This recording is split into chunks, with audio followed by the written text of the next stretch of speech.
Koskoosh placed another stick on the fire and let his thoughts travel deeper into the past. There was the time of the Great Famine. He had lost his mother in that famine.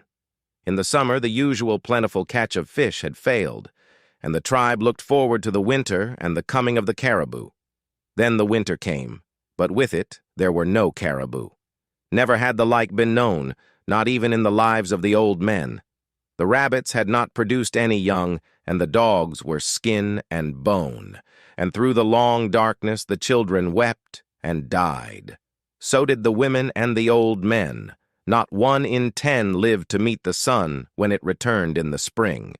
That was a famine. But he had seen times of plenty, too, when the meat spoiled before it could be eaten. Even the dogs grew fat and were worth nothing from eating too much.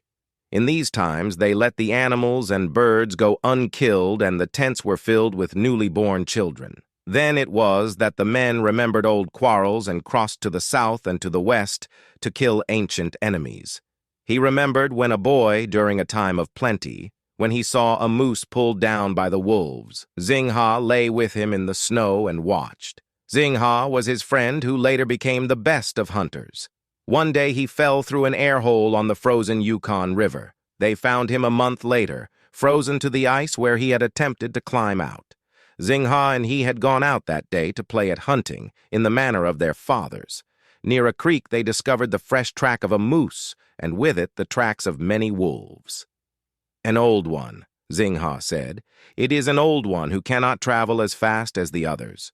The wolves have separated him from his brothers, and they will never leave him." And it was so. It was their way. By day and by night, never resting, biting at his heels, they would stay with him to the end. How Xingha and he had felt the desire to see blood.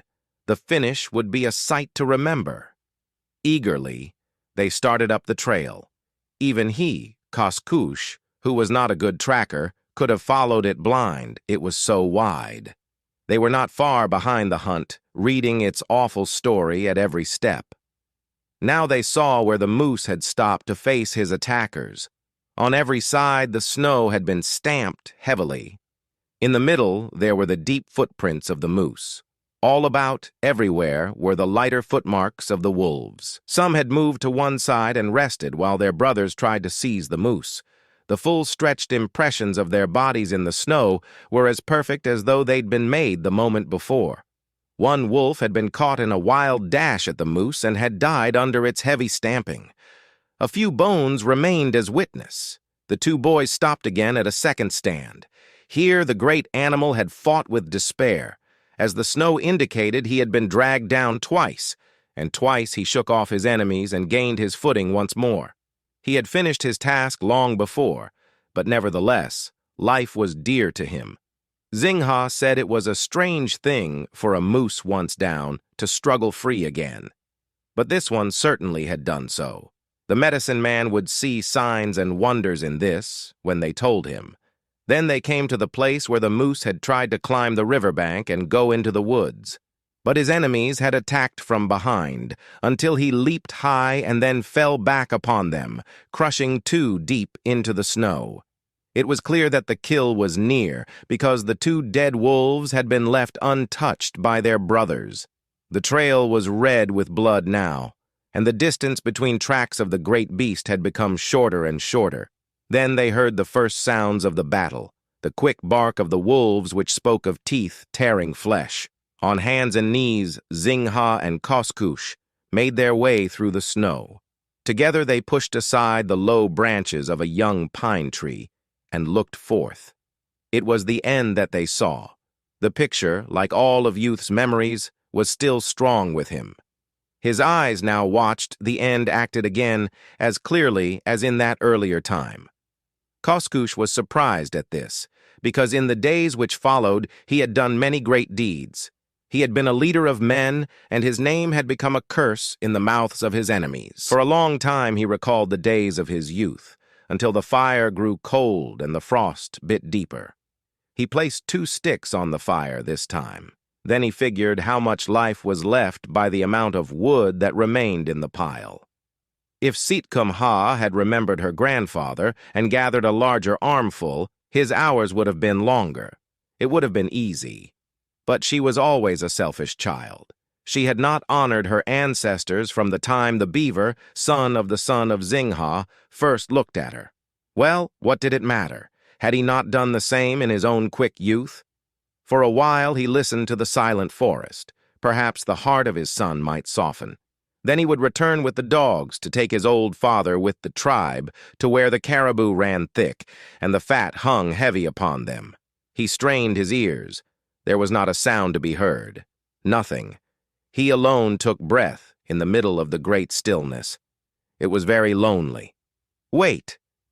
What was that? His body suddenly felt cold. A familiar cry broke the silent air, and it was close to him. Then his darkened eyes again saw the old moose, the bloody sides, the torn legs, the great branching horns, fighting to the last. He saw the flashing forms of gray, the bright eyes, the dripping tongues, and the sharp teeth, and he saw the circle move closer until it became a dark point in the middle of the stampede snow. A cold nose pushed against his face, and at its touch his soul leaped back to the present. His hand shot into the fire and dragged out a burning stick. Overcome for the moment by his fear of man, the beast drew back, raising a call to his brothers. Greedily they answered, until a ring of gray was stretched around him. The old man listened to the steady breathing of this circle. He waved his flaming stick wildly, but the beasts refused to scatter. Now one moved slowly forward, dragging his legs behind. Now a second, now a third. But now, not one moved back from his flaming stick. Why should he so desire life? He asked, and dropped the burning stick into the snow. It made a slight noise, and then there was no more fire. The circle murmured uncertainly, but held its place. Again he saw the last stand of the old moose, and Koskush dropped his head hopelessly on his knees. What did it matter? Was it not the law of life?